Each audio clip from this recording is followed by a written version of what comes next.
Hola, buenas tardes. Hoy es lunes 3 de mayo del 2020 y este es el video número 1 de un análisis o un intento de acercamiento, una lectura de esta novela La Virgen Cabeza, de Gabriela Cabezón Cámara, para los alumnos de Teoría y Crítica Literarias de la carrera de Letras de la Universidad Nacional de Mar del Plata. Bien, como en la actividad anterior en donde habíamos hablado de Bakhtin, esta vez también me propongo hacer una serie de videos breves acercándome a diferentes cuestiones teóricas y literarias, por supuesto, de la Virgen Cabeza a partir de algunos conceptos trabajados durante este año virtual o este año de aula virtual. ¿Qué puedo comenzar diciendo? Muchas cosas, estoy ordenándome, tendría que haberme ordenado antes, pero es difícil ordenarse con un texto como La Virgen Cabeza y quizás esa sea una punta o un lugar por donde comenzar a hablar sobre esta novela y sobre esta escritura.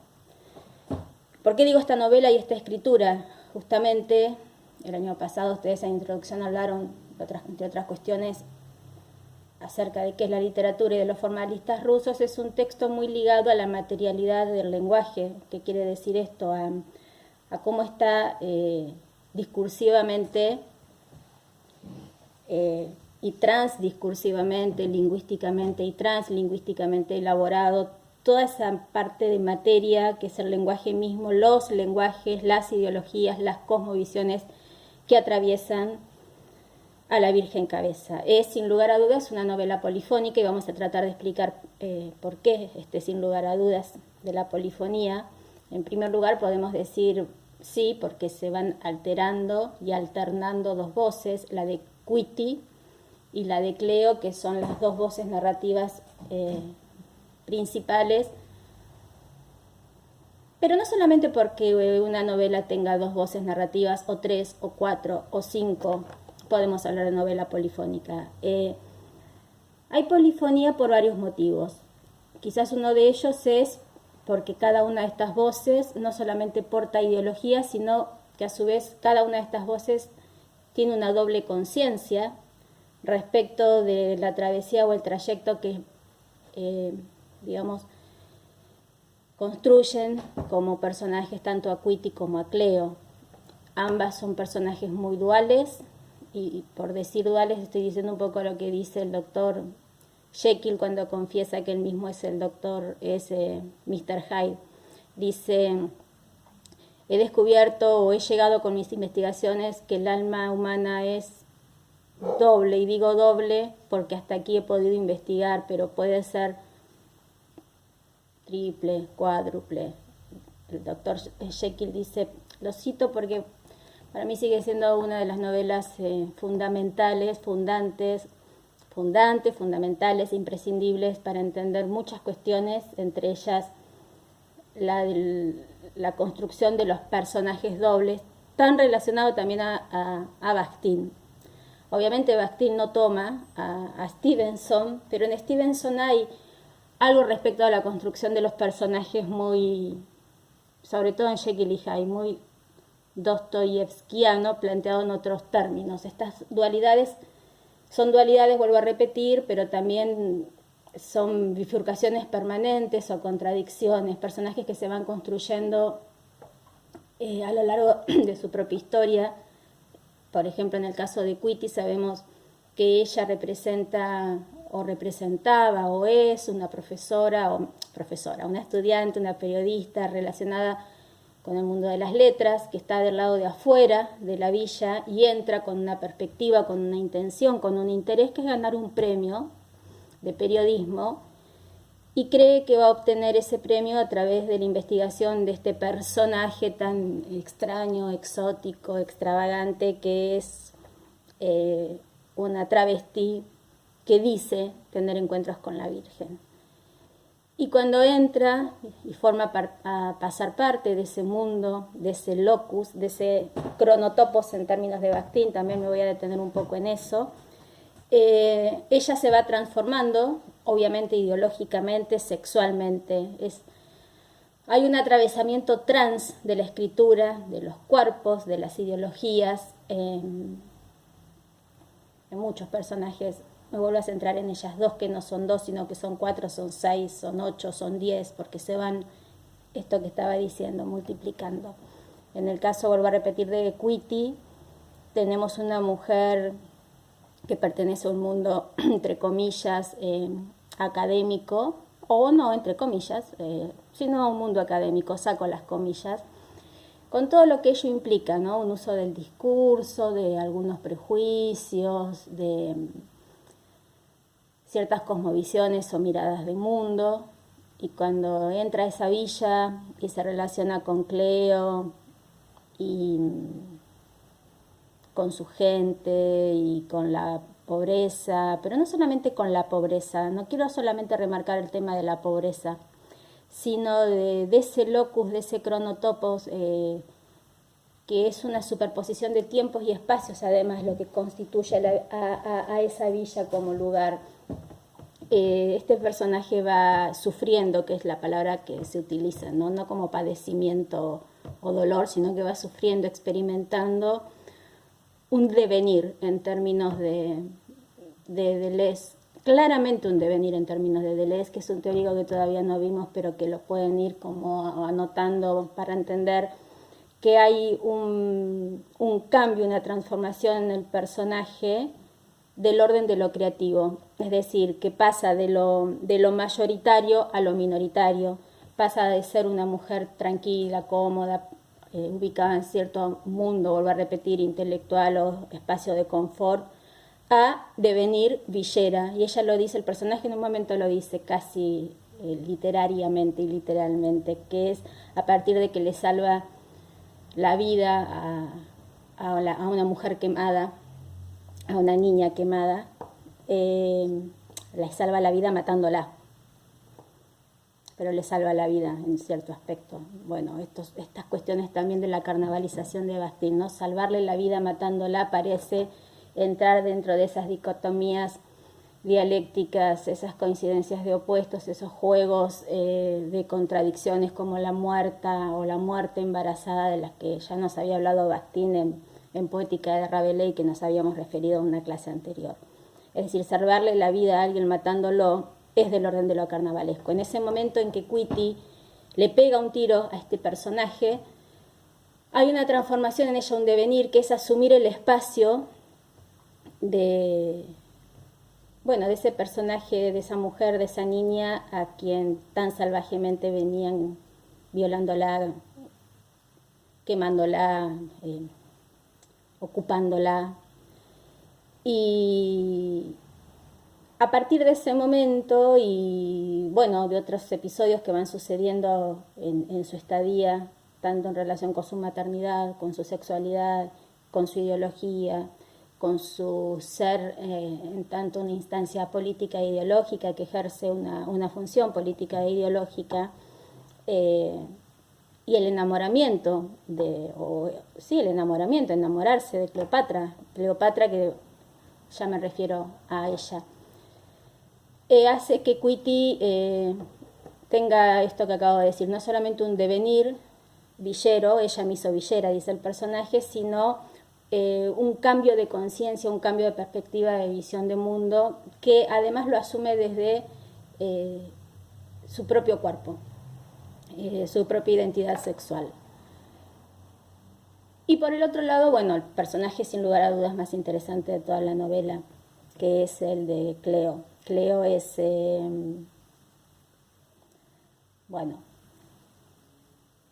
Cleo es esa travesti que antes había sido Guillermo, creo que era Guillermo el nombre, Guillermo, no quiero inventarle un apellido, porque me está por salir uno que no recuerdo si es, y si no, no quiero cometer errores. Y hay una escena fuerte, que escrita con una fuerza literaria, y esa sí la voy a leer en el transcurso de estos encuentros, estos videos, en donde así como Cuiti sufre un devenir, una transformación, una mutación, un cambio de su posición en el mundo desde su cuerpo y su ideología, en el caso de Cleopatra sucede algo parecido cuando es violada o es violado o violade por todos los policías y presos de la cárcel, y tiene su primer encuentro con la Virgen, a partir del cual la Virgen le va a encomendar una tarea, una función de carácter místico religioso por ahora, que es transformar, convertir ese espacio,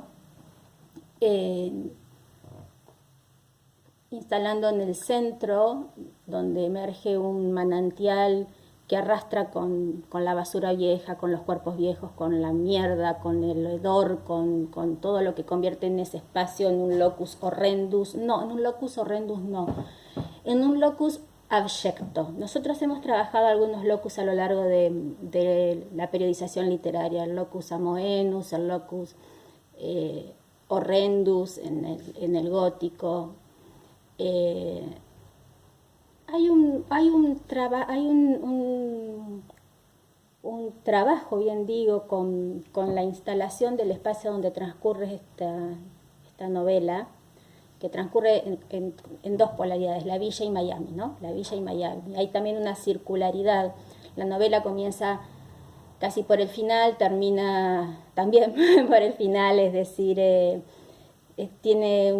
juega una suerte de racontos, y el lector tiene que ir armando esos dialogismos que van determinando el orden de los acontecimientos. Como decía, se juegan dos espacios, la villa con todo lo que implica de margen, y Miami con todo lo que implica también para digamos, cierta clase burguesa acomodada argentina en relación con el confort, el espacio que elige Susana Jiménez, el espacio que eligen ciertos representantes del glamour, entonces como Cleopatra también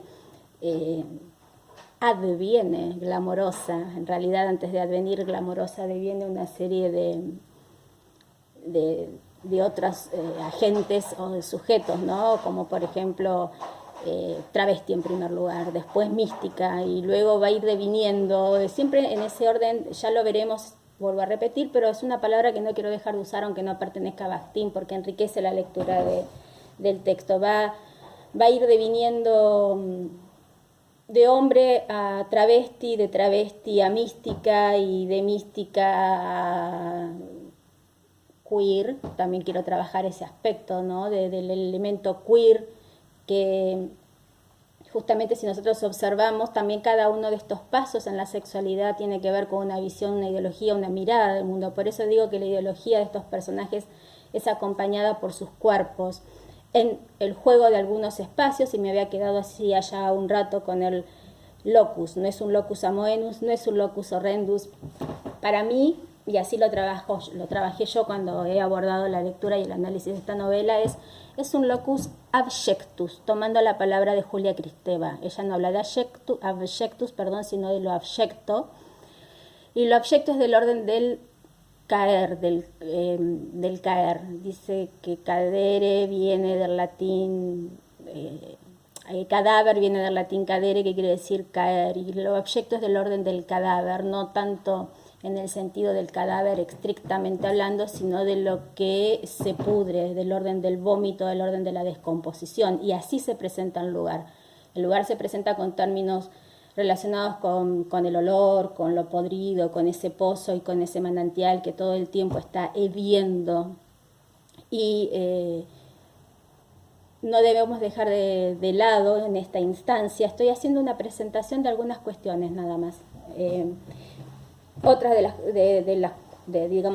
los elementos teóricos que señala Bakhtin respecto del cronotopos. Si decimos que es un lugar abyectus, que no solamente es para determinar o ponerle un nombre a las características del espacio, el espacio y el tiempo están íntimamente ligados y son una sola unidad en el concepto de cronotopos de Bakhtin, es decir, no es tiempo por un lado, espacio por el otro, sino tiempo, espacio, cronotopos. Y si bien Bakhtin propone algunos, no hay que dejar de tener en cuenta y considerar que Bakhtin los propone en relación con la novela del siglo XIX.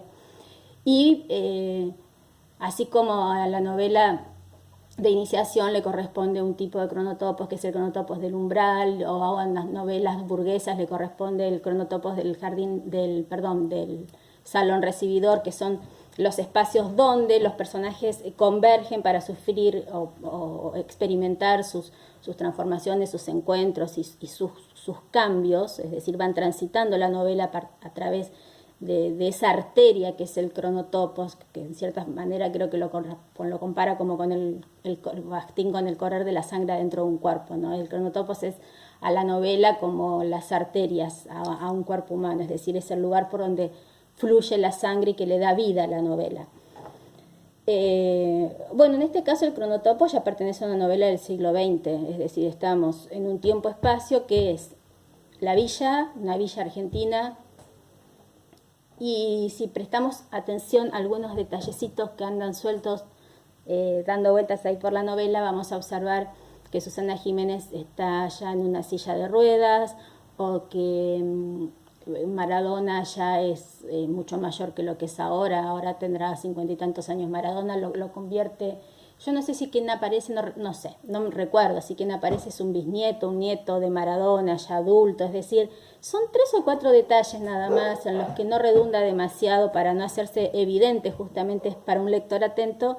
No estamos en la década del 2010 y algo, ni por supuesto no del 2020 tampoco, sino la novela se ubicaría más o menos en un 2030 si tuviéramos que ejercer así como obligadamente una citación temporal de la novela.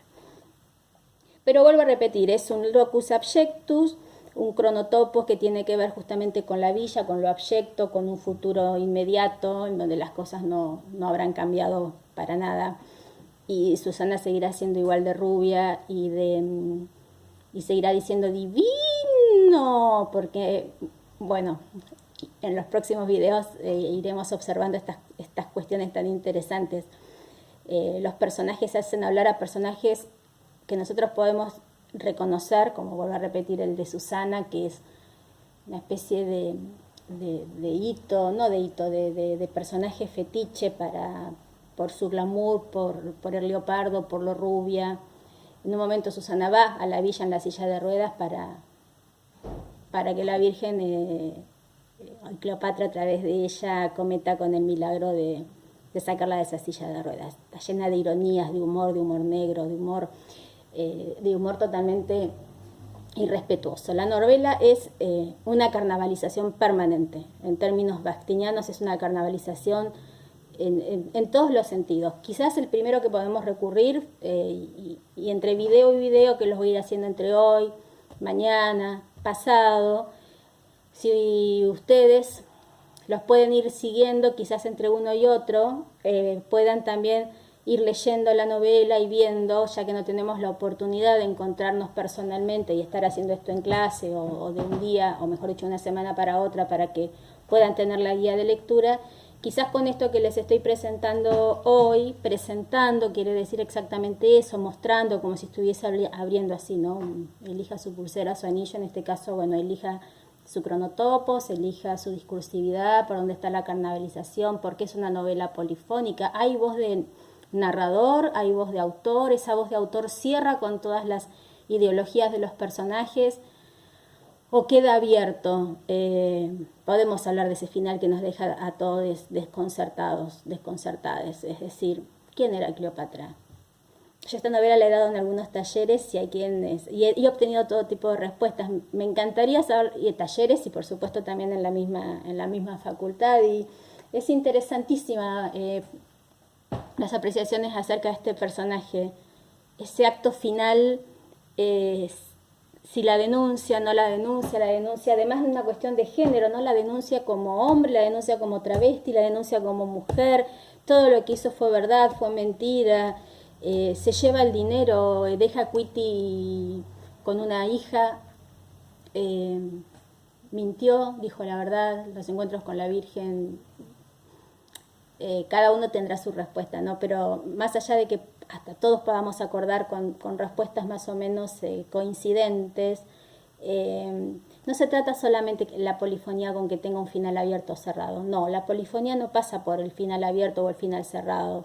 Pasa por esta imposibilidad que tenemos de que toda la novela se cierre bajo la voz de un autor, de autor o narrador. En Bakhtin, autor y narrador se confunden y se funden. Habla de autor no en términos estrictamente la persona de carne y hueso, sino la función autor, que es casi la función narrador, que en términos de Bakhtin sería función autor, función narrador, sería la función de aquella voz ideológica que termina como resumiendo, subsumiendo o imperando sobre las otras voces, y por lo tanto es la voz que impone su ideología. Eso sería el monologismo.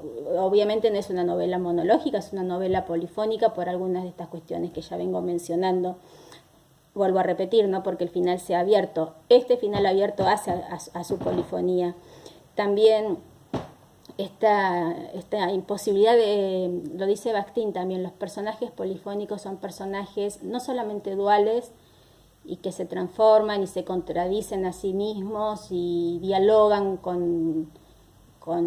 bueno, no solamente con los personajes, con otros personajes, sino con otras formas, otras miradas de mundo, otras ideologías, sino que también hay una similitud, siempre a mí me hace acordar un poco a la definición de lo fantástico de Todorov. Hay una especie de incertidumbre, de vacilación, no en el sentido de lo fantástico, entiendan la analogía que estoy haciendo, sino ¿dónde está la verdad? ¿Dónde está la razón? ¿Hay una voz que una o que resuma o que congregue o que se apropie de esa razón o de esa verdad? No. Está la voz de Cuiti, está la voz de Cleopatra, y a su vez ellas dos traen otras voces. Traen las voces de la ópera, traen las voces de la cumbia. De hecho se llama... la novela se llama La Virgen Cabeza y más adelante dice ópera cumbia. Habla en inglés, habla en español, habla en gauchesco, habla cuando el personaje de Cleopatra empieza a tener estas visiones de la Virgen. Yo me la imagino a Cleopatra más o menos una persona de mi edad, y cuando esta es la relación de lectura que yo hago, cuando mirábamos en blanco y negro la vida de los santos, porque era parte de, digamos, de la programación de los dos canales que teníamos, o en Mar del Plata, o en Necochea, o por ahí alguno más en Buenos Aires, pero bueno, teníamos poquitos canales de televisión que pasaban películas, generalmente los fines de semana por la tarde y la noche, y entre ellas, por supuesto, la vida de los santos. Las hagiografías, que es una de las discursividades que atraviesan también esta novela, es un género bastante tradicional, es decir, se representa por supuesto a las vírgenes y a los santos y a las santas como personas sumamente buenas y milagrosas, aun cuando hayan podido tener un pasado más pecaminoso, como por ejemplo María la egipciana o la misma María Magdalena, ¿no? Que han sido prostitutas, pero bueno, hay algo de la Virgen María que ha rescatado en ellas la pureza de toda mujer que se pueda decir santa, que un poco es el carácter con quien se quiere investir Cleopatra, pero al mismo tiempo Cleopatra es un personaje totalmente dual, es decir, tiene esta santidad que la lleva a poder oír la voz de la Virgen, y por otro lado tiene un miembro viril masculino que se compara con una anaconda, y todo el tiempo ustedes habrán observado, la novela se maneja entre un lenguaje con un lirismo. Si podemos hablar de belleza del lenguaje, permítanmelo, y sin preguntarme qué es la belleza del lenguaje, ¿no? A eso digo, permítanmelo. Con unos niveles de belleza, de lirismo, de como que el lenguaje va ascendiendo y de pronto el lenguaje va cayendo, justamente en estos niveles de discursividades, de bivocalidad, de plurilingüismo. Entra la voz, ya dije, ya sé que me fui, vuelvo. En esas películas, yo soy muy mal imitando, así que no lo voy a hacer, pero en esas películas que eran dobladas al español, pues claro que la Virgen le hablaría así, yo supongo, a Cleopatra. Entonces Cleopatra dice que cuando habla con la Virgen no sabe por qué le habla en español castizo, en el español de las películas subtituladas. Me hace acordar un poco los juegos que... Eso es todo lo que voy leyendo yo también cuando leo La Virgen Cabeza. No hay mucho debate, ahí esto de levantar la cabeza y quedarse escribiendo o continuando las propias metáforas del texto. Está tan plagada de citas, está tan, atiborrada, que es imposible abordarla ni en 10 videos. Veo que voy por 25 minutos y creo que todavía no comencé. El primer capítulo se llama Cuití, todo lo que es born se muere. Fíjense nuevamente el tema de la carnavalización. El tema de la muerte los dejo con esto, para que vayamos, mañana voy a empezar a trabajar sobre este aspecto. Los aspectos carnavalescos de la novela, tanto en relación a esa rueda de la fortuna, de lo que está un día arriba, el otro está abajo, del azar, de lo perecedero, de las contradicciones como la muerte enamorada, pero también de que toda desintegración, acuérdense que esto lo decía con mucha claridad Bakhtin en Rabelais, toda desintegración es la posibilidad de un nuevo comienzo. Y eso también se ve en esta novela, ¿no? Es decir, es un mundo totalmente desintegrado, incluso la muerte de los niños son muertes muy, muy dolorosas. La muerte de Kevin es una muerte que no la deja vivir en paz a Cuití, y el nacimiento de una nueva vida le permite continuar, pero no le permite olvidarse. La muerte de los niños está todo el tiempo dando vueltas también en la novela. La muerte de los niños, no lo dice así Bakhtin, pero es tristemente un tema carnavalizado, porque prácticamente habíamos hablado del feto, que es nacer muerto. Bueno, la muerte de un niño también es una idea carnavalizada, porque es contra la naturaleza, exactamente, es contra natura, y los juegos contra natura son uno de los juegos que le interesan también a la carnavalización. Bueno, todo lo que es born se muere, y comienza diciendo, pura materia enloquecida de azar, eso pensaba, es la vida. Náufraga me sentía y creía haberme salvado de un naufragio. Ahora sé que de un naufragio no se salva nadie. Los que se hunden están muertos y los salvados viven ahogándose. Bueno, 27 minutos, dejo acá.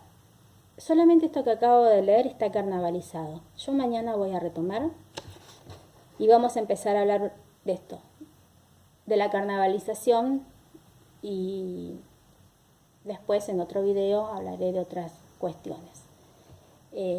Para hacer una síntesis, total ya unos 27 minutos con 56 segundos, casi 28, quiero cerrarlo a la media hora. Hemos hablado, o he presentado algunos motivos por los cuales podemos aseverar que la novela es polifónica. Hemos hablado del cronotopos. Hemos hablado del cronotopos del lugar abyectus, y he tomado acá algunas cuestiones de Kristeva, que es un ensayo que tiene sobre la abyección, un estudio que tiene sobre la abyección, sobre lo abyecto, en relación con lo descompuesto. Hemos hablado de los caracteres o del carácter bivocal de los personajes. Acuérdense que la bivocalización es aquel discurso que se refiere al objeto del que habla, pero también al discurso de la voz ajena.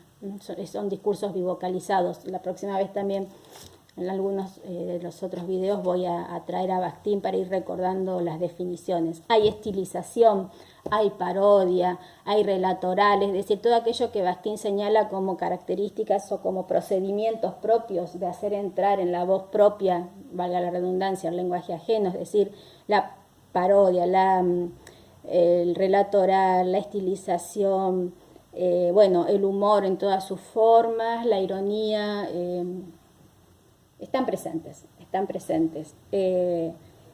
Hay estilización, por ejemplo, de bueno, de esto, de cómo hablan en las películas dobladas al español los personajes que se encuentran con la Virgen, o bueno, los santos, o cualquiera, no importa, pero tiene que ver con cuál es la cultura o cuál es la línea a través de la cual a cierta generación nos han llegado esas historias, ¿no? Además del catecismo y un montón de cuestiones que tienen que ver también con una cultura de época, que es la generación a la que pertenece Cleo. Hemos hablado también de, bueno, de algunos rasgos de la carnavalización, del cronotopos, de la polifonía, de la estilización, de la parodia. Hice un adelanto a lo queer. Yo creo que todos los personajes son queer. Todos, no, perdón. Cleopatra es queer. Hay mucho de queer también en Quitty. En realidad es queer la pareja, ¿no? Es una mujer que se enamora de otra mujer, pero en realidad, por supuesto, la otra no es una mujer, sino que es un travesti, es decir, como pareja pueden tener relaciones y ser progenitores, es decir, no terminan, van a tener un bebé, que es Cleopatrita. Por lo tanto, desde el punto de vista de los genitales, son macho y hembra. Desde el punto de vista de la construcción de género, no. Son dos géneros femeninos. Entonces ahí también hay un engranaje carnavalesco y queer. A mí me gusta el tema de lo queer porque me hace pensar, a partir de Butler y otras lecturas que se pueden hacer, remiten mucho a la Edad Media también, a todo ese carnaval. El carnaval, sin lugar a dudas, ese carnaval popular ha sido fuertemente queer. Y la figura de la Virgen también es queer. Y eso me lo guardo para la vez que viene, y creo que acá puedo ir terminando. Vamos a tener varios encuentros seguidos antes de que tengamos ese encuentro comunitario o compartido general previo al parcial que ustedes van a hacer. Bueno, siento siempre que me quedo hablando sola. Espero que los videos anteriores sobre Bakhtin les hayan servido.